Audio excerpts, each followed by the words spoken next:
Well, hello there, humans, hippies, earthlings, whoever you are, wherever you are, whatever you're doing, and whoever you're lucky enough to be doing it to. I'm very happy to be back with you today. The Asia server's internet problems continue to trouble me. We're looking at a lot of weeks left before that's all sorted out. As such, I'm going to be running around, thankfully, on the NA server where I can get about mid-200s ping.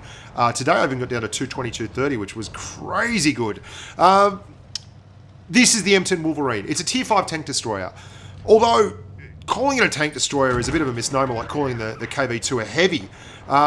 It's so much more than a TD, and it offers what is a common trait for a lot of American tanks. A very good utility all-round tank that can do a lot of different things, and once you learn how to play the game pretty well and learn your mechanics, can actually be very successful. I had a great time running this thing, even at the high ping numbers I got, because it's got good gun depression, it's got great mobility, and it's got a lovely gun and fairly good penetration numbers, and all those things add up to a tank that can do damage in a lot of different situations and can work well with a lot of different tanks. It's not just a support tank, but it's a tank that can run out with the mediums and push. It's a tank that can get shots very easily and manufacture shots behind heavy tanks because it's got a turret, and that turret has a very decent traverse number on it.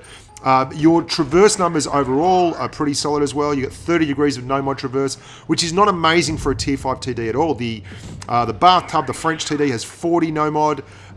The waffle has 48, not the waffle, the toaster. The SU-85i has 48. The Angry Connor has 45, although that's a whole different kettle of fish. And the Stuggy has 44. So 30 doesn't sound terribly good, except those tanks are non-turreted TDs, which means you actually have the ability to traverse and go around tanks like this KV-1 and still get shots off while using that traverse, because your turret has the ability to traverse as well, which is pretty bloody obvious. I would have thought anyway. It's not great. Like, you've only got about 20 degrees of turret traverse, but it makes a huge difference. A lot like if you've ever driven the T110E4 or seen the T110E4 or heard me talk about the T110E4. Having that extra bit of turret work means you can really get shots off a lot easier. And that's great when you're driving a TD at this tier, because you're going to be facing a lot of tanks that can move pretty quickly, and you're going to be facing a lot of tanks that can move fairly slowly. And if you can learn how to either stick with the pack or get to the flank and help yourself out to some nice easy shots into the side of other tanks, then you'll do well. And you're going to see an example of me here just basically following the heavies and using their hit point pool to put shots in, which is exactly what you want to do at times in a TD. The gun is accurate to a point. For its tier, it's a good gun. 0.344 dispersion, 1.54 seconds of aim time, and a very, very nice 10 degrees of gun depression. For a tier 5 TD, that's not exactly amazing. You get crazy good accuracy on the toaster, 0.29 after all your bells and whistles are on, but I mean, it's the toaster, so you're going to die very quickly either way. And anyway, the SU-85, 0.308, the bathtub, 0.326, even the Stuggy is spectacular, 0.299. But for all that, you're one of the few tanks at this tier that's a TD that gets a turret. So you don't have to worry about moving your tracks and getting huge bloom all the time like a lot of those non-turreted TDs do.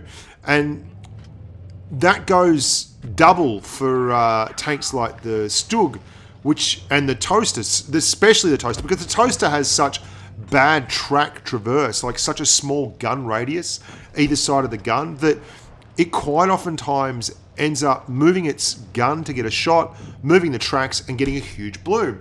And that doesn't happen when you're in a tank like the M10 Wolverine, and it's a lot easier because of that to hit your shots, and it means that your DPM is a lot more traditionally effective. Now let's talk about the speed. 48 kilometers an hour means you can get out there. You can get out there and move, and you can get out there and follow pretty much anyone, and you can outrun most of the heavies that you deal with at this tier, and indeed you can go around a lot of the heavies that you deal with at this tier. And that's especially important when you get up tiered, because a lot of the tanks that you find at tier 6 can really put a hurt on you. Your armor profile is poor. It is poor. There is no getting away from that. It is a poor armor profile, but you don't want to be doing a lot of your work up close and personal where you are the primary focus. You don't have the hit point pool for that. You can see only 560 hit points is an exceptionally low number, and you don't have the thickness, the armor plate to deal with that at all. If I could say one thing, it would be that hit point pool is preposterously low. When you have to deal with tanks like the KV2, the KV1S, anything with a 120mm gun and up, they can quite often get HE shots into you, or they can at least take away 90% of your hit point pool with one decent roll, or in the case of the KV2, all your hit point pool with one AP round, which is kind of nuts when you think about it. That being said, this is a finesse tank. It's a fine blade. It's an assassin's weapon. It is not a battering ram. It is not a broadsword. It is not the kind of gun and tank that you want to be taking into the front line alone. Now, there's a couple of reasons for that. Obviously, the armor and the hit point pool are big ones, but it's also that you want to be able to let the gun sing. And you've got a 75mm gun. That means your average alpha is actually quite low. And if you're up the front, you're playing a peekaboo, because as you can see with that ARL, I'm on a reload, I'm ready to fire, but I'm not doing damage because I've got to wait as he's pushing on me, and it's one-on-one, and he knows where I am. That means that you want to be able to let the gun sing. You want to be able to get shots from behind the screen that your heavy tanks are making in front of you, or from amid the pack of mediums that you've pushed out to on the flank. And you saw me do that in the very first game, and you saw me in that game actually use the heavy tanks. And here we are again, and I'm using this like a bloody smack to the head to make you see what I'm saying here, because these were the two best games I could find, and they're on maps that traditionally don't suit tanks that have very poor armor profiles, or at least this one is. This is Himmelsdorf. The team went here, so I followed the team. On Himmelsdorf, I would rather go down the railway lines, but I could get there. I'm quick enough to get there, but I'm certainly not quick enough to get there and carry alone, because I don't have the armor profile, and it's a tier 6 match and I've been up tiered. And if I run into anyone down there, I'm going to take damage. There is no way around it. They push on me, I will take damage. So what I'm doing is using these guys as a screen. I'm right behind them. And that's fair enough, because I don't have anywhere near enough of a hit point pool to do anything else. And you can see what I was talking about before. That's the toaster right there. Gee, that tank has a lot of problems. Won't be talking about that much more today, but oh gee, I'd free XP that one if I got the chance. And that means when things get nasty and these heavies get pushed up on, I can help them out too. And I can bring that damage to bear, because I've got good DPM numbers. I got nearly 2,000 damage per minute. And at this tier, that means you can really put a lot of angry pills into the nasty guys, into the red guys. And I'm going to show you finally a game on Middleburg. And the reason I'm showing you this game is twofold. It shows immediately the ability of this tank to get up and help mediums, okay? And I'm playing with my good mate Stinky Fruit Rollups, who's in the bathtub, loves the bathtub, the stink, can't get enough of it. And we're going to go to the top of the hill here in Middleburg and support. There's something else this tank can do very, very well, and that's be a gun depression tank. And it can, for all intents and purposes, be a gun depression medium. You've got 10 degrees of gun depression. Anytime you have 10 degrees of gun depression and a turret and decent mobility, you can make some kind of a contribution as a tank. I just drove a lot of games today in the Type 61, and I did really well in the Type 61 on the NA server, despite running up against tier 10 tanks, and despite being a tank that had next to no armor and only no special spare parts, didn't have enough spare parts to buy anything particularly good with it, and the gun's not amazing and all those kind of things. But I did well in it because it's got 10 degrees of gun depression and it's mobile. This is pretty much any tank at any tier. If you get gun depression and you're mobile, you can create shots. And the M10 Wolverine is absolutely no exception. You can see Stinky's up there, plenty of DPM on the bathtub. He loves it, can't get enough of it. And we've actually ended up being the guys pushing the flank. Our mediums, or rather our light tanks, and there's 3 of them, have all inexplicably gone right down the middle, and we've become the chosen few. And there's the DW2. Nice roll there into the DW2. And this is the mobility side of things. We have a lot of tanks facing us here. Obviously, it's a bit of an issue for us. We could very easily be overrun. And this is where you can get shots in. That gun depression, angling up as quickly as possible. You can see we've got a very, very steep angle there, and he wants to get through us. They're going to have a tough time doing it. And using that traverse to set the tracks up, to set the gun up, and then pull back. And we're keeping the gun on song. We're keeping the gun firing. The reason we're keeping the gun firing is at 10 degrees of gun depression. The poor old Angry Connor has massive DPM if he can get to face me, but he's having a struggle to do it because he doesn't have the gun depression. He's got to go backwards just about to get the thing working, and he doesn't go that fast forwards. He goes faster backwards. And we're keen to get rid of the Angry Connor. Stinky has identified him as a good clan, so we want to get rid of him. I don't know the clans on NA yet, so I don't know. I'm just basically shooting people.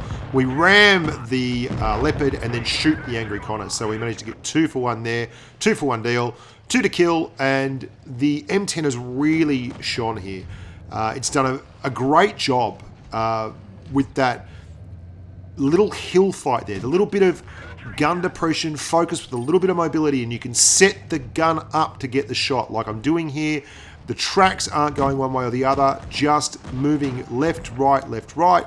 Miss an absolute sitter there, but anyway, we got away with it. And that's one of the reasons why I really like this tank. And it's in a tier 2, we're tier 5. You're not expecting to see a lot of good players at this tier. It's actually the exception, not the rule, to find good players at tier 5. And if you've got a mind to go up the American TD line, this is a nice part of it. I preferred this head and shoulders above the T25 and 2. I really did. And you can see here I'm getting shots on this DW2, 3601H rather, pulling in, pushing out, lots of time to get shots on target, easy to set them up, and very, very successful overall. That's it, boys and girls. That's the M10 Wolverine. Long overdue a look, and was a real treasure to play. I had a lot of fun playing it. Really enjoyed my time there running that thing. Had a lot of good games in it. Didn't have any massive damage gains, but just got some good wins up on the board and really enjoyed the playstyle. Its ability to flex, its ability to blend in with the team, its ability to help in multiple situations makes it a tank that I don't think is in any way, shape or form going to be called overpowered, but is very competitive pretty much across the board, apart from when it has to tank a line against heavy tanks. I mean, it's not a peek-a-boom tank. That's about the only thing that it doesn't do particularly well. On Bushka Blitz, as always, if you want to become part of the sponsorship family, the patron family, just click on the link there. We do a lot of stuff. We had a patron-only Discord stream just at the end of last week. We're probably going to do another one at the end of this week. I'd like to make that as regular as possible. There is a patron podcast went up today, and there'll be a patron-only video dropping midweek as well. So look out for those if you are a member of Patreon. Make sure to get the Discord channel details from me in Telegram when you join the Patreon Telegram channel. And yeah, Bob's your mother's brother. Until next time, stay safe on the battlefield.